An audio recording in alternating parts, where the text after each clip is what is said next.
As humanity is currently spiritually and energetically developed, the spirit warrior experiences the universal force in 7 distinct vibrational phases. Similar to the Hindu teachings of the chakras, we find that the force plays 7 distinct parts in our lives and in our development. However, it must be emphasized that each of these are merely expressed as vibrational phases of energy. They are not different facets of the universal force, just different expressions of how we grow within it. The spirit warrior must learn these various phases of the universal force to truly act on our calling to maintain the ashla, the harmonious balance. These are often taught as gates of understanding, much like the torii gates of Japanese Shinto. Once you cross into the next level of understanding, you do not leave the previous, but build upon it, like a camera panning out from a single point to all of existence. The first of these phases is the internal. It is the divine spark in each living being, and is the first point of cultivation in the force. This is where we learn to touch the universal force to experience how we are all parts of the greater whole. This point is where we are all the same, but it is from this point that we all become unique expressions of the force taken form. This is also the seed of the ego, which is essential to life, but must be tempered with humility, so as to not abuse others or blind ourselves to our own shortcomings. The second phase is the dynamic. This is how we begin to move within the force, and to move the force within ourselves.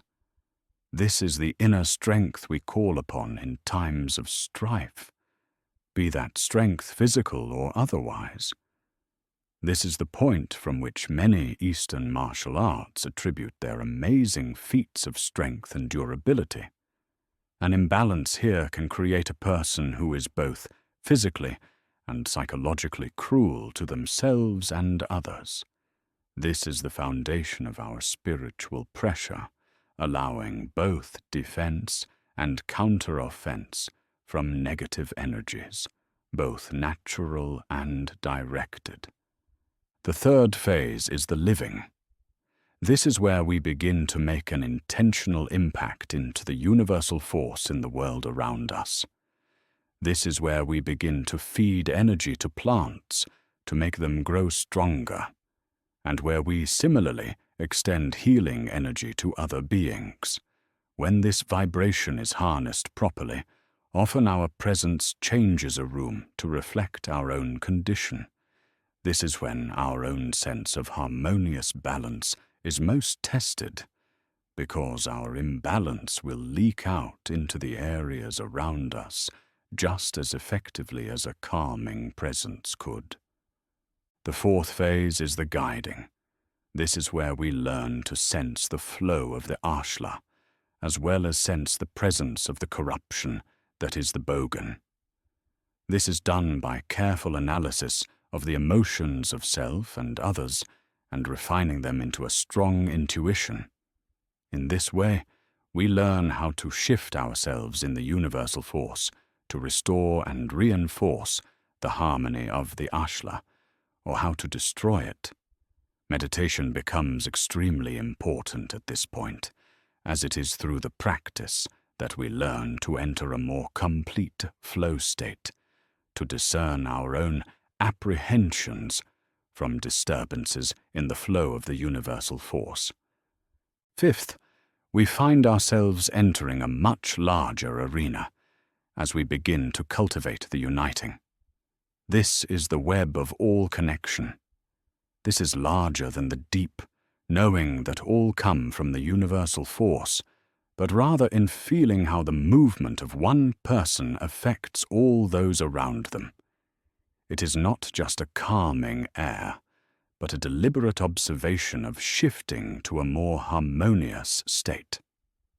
This can also open us to the deliberate destabilization of that state, causing chaos and disorder, the tipping of the gyroscope. Cultivation of the sixth phase opens us to the cosmic. This is a point where we begin to see the interplay of all the active components of the balance. We begin to see, in a much larger scale, how the universal force strives to maintain the ashla, and will correct its balance as seriously as necessary. While this is a point that is mostly beyond our ability to influence to any great extent, it does open us to an understanding that far exceeds intuition. It is here that we begin to fully see the flow of time and the ebb and flow of life on the grandest of scales. This level of understanding can lead to a devastating understanding of the bogan as well, knowing what threads to pluck at to get the most devastating reaction.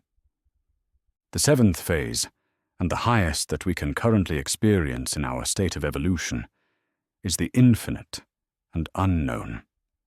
This is when we begin to fall away from being an individual and become more of a conduit of the universal force. We do not completely lose the sense of self or our connection to every day, but it brings about a shift in awareness that changes everything. It is here that the bogan is hardest to sense, because what we align with is so far beyond our full comprehension. It is total communion with the all of the force. These levels of cultivation are essential to the mission of those called to the way of the spirit warrior.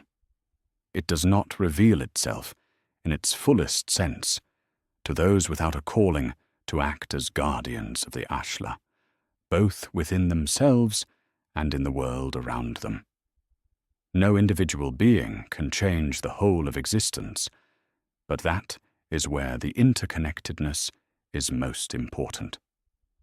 When we all strive to find a more complete balance with the world around us, we help to maintain the harmony of the ashla. Like and share this video if the words ring true in your soul, and subscribe to the channel to continue on the way of the spirit warrior. Trust the flow of the universal force, and it will never lead you astray.